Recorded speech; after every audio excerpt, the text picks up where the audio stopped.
Colombia atraviesa la peor crisis de su sistema de salud en décadas. Estar enfermo en el país se ha vuelto un calvario. Las tutelas por salud aumentaron 16% hasta mayo de 2025 y las quejas ante la Defensoría saltaron de 19.000 en 2022 a una proyección de 34.000 este año. El gasto en salud que los colombianos hacen de su propio bolsillo subió del 3.3% de sus ingresos en 2021 a 4.1% en 2024. Y conseguir una cita médica general toma más tiempo que desde la pandemia, 3,72 días en el segundo semestre de 2024 frente al 3,75 del mismo periodo de 2021. El país que había logrado uno de los sistemas de salud más envidiables de América Latina, donde casi toda la población tenía acceso a servicios sin importar su capacidad de pago, hoy tiene hospitales cerrando, EPS quebradas y pacientes comprando más medicamentos de su bolsillo. ¿Cómo llegamos aquí? La crisis tiene 4 causas principales. Un sistema que prometió todo para todos con una chequera limitada. Décadas de corrupción e ineficiencia en todos los niveles. La gestión errática del gobierno Petro que agravó los problemas estructurales. Y unas intervenciones a las EPS que resultaron peor que la enfermedad que pretendían curar. Empecemos por la primera, un cheque en blanco sin fondos suficientes. En 1993, con la Ley 100, Colombia pasó de un sistema excluyente a uno que prometía salud universal. Los logros fueron impresionantes. Entre 1993 y 2022, la cobertura saltó de 22 a 99% de la población. Y las personas pasaron de gastar en salud el 14% de sus ingresos en 1997 al 3,7% en 2022. Pero ese éxito abrió un grifo sin límites. El sistema contemplaba que las personas accedieran a un plan básico de salud con servicios específicos. Sin embargo, los colombianos empezaron a usar tutelas para acceder a medicamentos y tratamientos por fuera de ese plan. En 2008, con 142.000 solicitudes, las tutelas por salud se convirtieron en el mecanismo judicial más usado del país. La presión financiera fue inmensa. Los gastos por fuera del plan básico saltaron de representar 6,4% del gasto total en salud en 2007 a 17,6% en 2009. Así llegó una primera crisis. En diciembre de 2009, Uribe decretó una emergencia social por las deudas del sistema. Pero la Corte Constitucional intensificó aún más la presión. En 2008 declaró la salud como derecho fundamental autónomo, es decir, no depende de otros derechos para ser protegido. En 2015, la ley estatutaria reguló ese derecho y estableció que todo servicio necesario para la salud debe ser garantizado, salvo los expresamente excluidos, como las cirugías estéticas.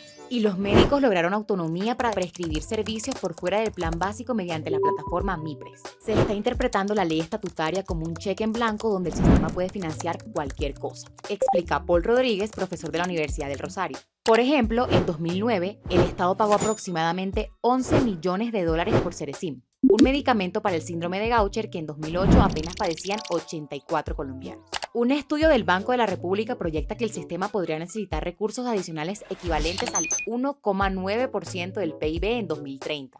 Todo por el envejecimiento de la población, el aumento de enfermedades crónicas y las nuevas tecnologías médicas más costosas. 2. Corrupción e ineficiencia en todo el sector. Los sistemas de salud son terreno fértil para la corrupción porque manejan billones de pesos, involucran múltiples actores y la información es opaca. En Colombia, el caso más emblemático fue Saludcop. Su expresidente, Carlos Palacino, fue condenado por maniobras para apropiarse de recursos de la salud por más de 14.000 millones y desviar 400.000 millones para inversiones personales. El Consejo de Estado ratificó su responsabilidad fiscal por detrimentos de 1,4 billones de pesos. Pero los malos manejos no son exclusivos del sector privado. La EPS estatal, Caprecom, también fue liquidada en 2015 en medio de crecientes deudas y denuncias por contratos irregulares y desvíos de recursos. Otro caso fue el cartel de la hemofilia, donde la gobernación de Córdoba pagó a 2 clínicas casi 50.000 millones por pacientes hemofílicos falsos. Incluso hubo casos de EPS cooptadas por paramilitares, como EPS MDisalud en Córdoba, como lo confesó ante la JEP el senador Julio Mansur. Transparencia por Colombia reportó que entre 2016 y 2020 se registraron 67 hechos de corrupción en salud, con un costo de 1,63 billones de pesos. El 46% fueron realizados por servidores públicos, el 37% por actores privados. A la corrupción se suma la ineficiencia en el uso de los recursos. Un estudio del Banco de la República midió la eficiencia como la capacidad para usar la menor cantidad de insumos con un presupuesto definido para la prestación efectiva de servicios. El resultado: las EPS operan en promedio con 58% de eficiencia y las clínicas y hospitales con 75%.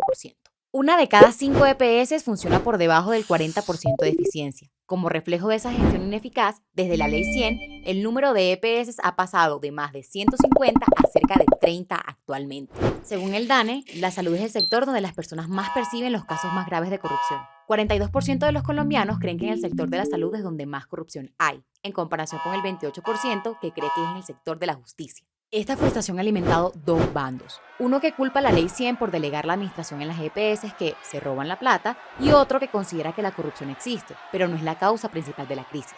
Esa primera visión es la que tiene Petro y la que ha moldeado la gestión del sistema desde que llegó al poder. 3. Petro agrava el problema estructural. Petro llegó al poder prometiendo reformar la salud, que consideraba manejada por las EPS como un negocio y no un derecho. 3 años después no hay reforma, la prestación del servicio es peor y se dañó el negocio provocando una crisis profunda. Tiene que haber una crisis explícita, clara, que le permita a la sociedad entender que se requiere el cambio. Dijo en agosto de 2022 la primera ministra Carolina Corcho. Su declaración generó sospechas sobre las intenciones del gobierno. Corcho presentó en febrero de 2023 una reforma radical construida sin las EPS. Buscaba quitarles el manejo del aseguramiento para que pasaran a ser gestoras administrativas sin manejar directamente la plata. El texto generó amplio rechazo de gremios y exministros, provocó la salida de Alejandro Gaviria como ministro de Educación de Petro y dinamitó la coalición con partidos tradicionales. En abril de 2024, el Senado archivó la reforma. Mientras tramitaba ese texto, el gobierno impulsó medidas que agravaron las finanzas del sector. Estableció aumentos de la UPC que gremios y expertos consideraban insuficientes. La UPC, unidad de pago por capitación, es la plata que las EPS reciben del Estado por cada afiliado. En 2023, el gobierno aumentó la UPC 16%, pero las EPS admitieron que no alcanzaría para cubrir todos los servicios. En 2024, el aumento fue 12%, pero la Corte Constitucional lo declaró insuficiente porque habían problemas en el cálculo de la UPC que el gobierno no estaba resolviendo. Por ejemplo, para calcular el valor de 2024 solo se usaron datos de 4 EPS para el régimen contributivo, cuando en años previos fueron 9.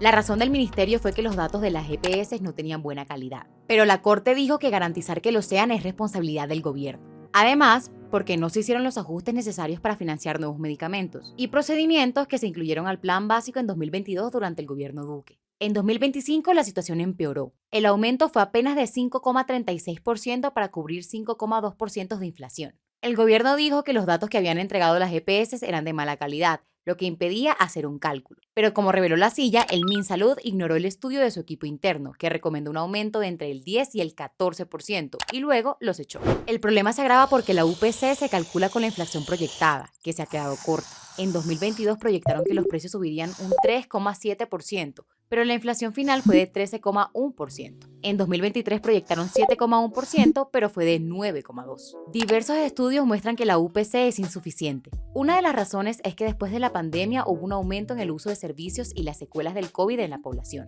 La Contraloría dice que de 100 pesos que ingresan a las EPS se gastan 110. La Universidad de Antioquia calcula que la UPC se quedó corta en 7,1 billones entre 2022 y 2023. Y ASEMI, gremio de EPS del régimen contributivo, estima un déficit de 6 a 7 billones solo para 2024.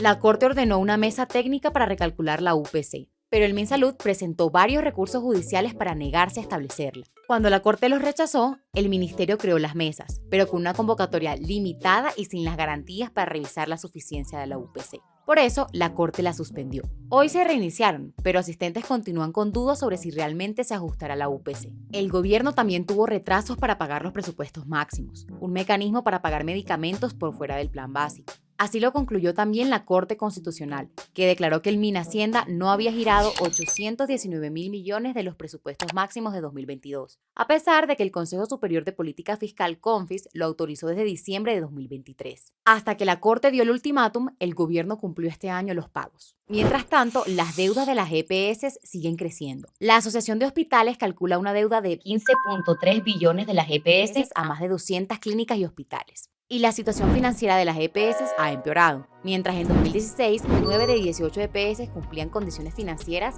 en 2024 solo 6 de 24 las alcanzan. 4. El remedio peor que la enfermedad. Tras hundirse la reforma, el gobierno Petro, a través de la Supersalud, intervino en las dos EPS más grandes, Sanitas y Nueva EPS. Hoy hay 9 EPS intervenidas que concentran 60% de los afiliados de todo el sistema. Petro lo justificó con que el gobierno tiene la obligación de salvar el sistema de salud. Más de un año después, no hay rastros de esa salvación. Los problemas crónicos no han dado tregua. En junio de 2025, las quejas aumentaron en 66% de las EPS intervenidas. La situación financiera tampoco mejoró. Entre junio y diciembre de 2024, las deudas aumentaron en 7 de 9 EPS intervenidas. Las intervenciones han estado marcadas por cambios frecuentes de interventores. Nueva EPS, la más grande con más de 11 millones de afiliados, ya ha tenido 3 distintos y no ha publicado sus estados financieros de 2023 y 2024. Ese cambio permanente de interventores ha generado mayores problemas en el flujo de recursos. Mientras llega uno nuevo, legaliza firmas y genera autorizaciones para pago, esos recursos quedan represados, dice Olga Lucía Zuluaga de la Asociación de Hospitales Públicos. Los pacientes han sido afectados directamente. Instituciones como la Clínica Ciudad Roma y la Fundación Hospital San Carlos cerraron urgencias por la crisis. En Nariño, el Hospital Universitario suspendió servicios a 253.000 afiliados de Nueva EPS por falta de pagos. Según la Defensoría, entre 60% y 80% de las personas no reciben sus medicamentos o los reciben parcialmente. Nueva EPS, con 24% de los afiliados del país, concentra el 40% de los casos de no entrega de medicamentos. Las personas deben comprar poco a poco sus medicamentos en las droguerías de barrio a precios más altos, advirtió la defensora Iris Marín. Al contrario de la equidad que ha promovido el gobierno, hoy los hogares más pobres sienten más las barreras. En 2022 destinaban casi 10% de sus ingresos en salud y en 2024 aumentó a 12,2%. Por todo eso, hoy los colombianos buscan alternativas privadas. Los afiliados a seguros médicos privados aumentaron 40%. De 1,2 millones en 2023 a 1,7 millones en 2024. Y las pólizas y prepagadas subieron sus ingresos 17%.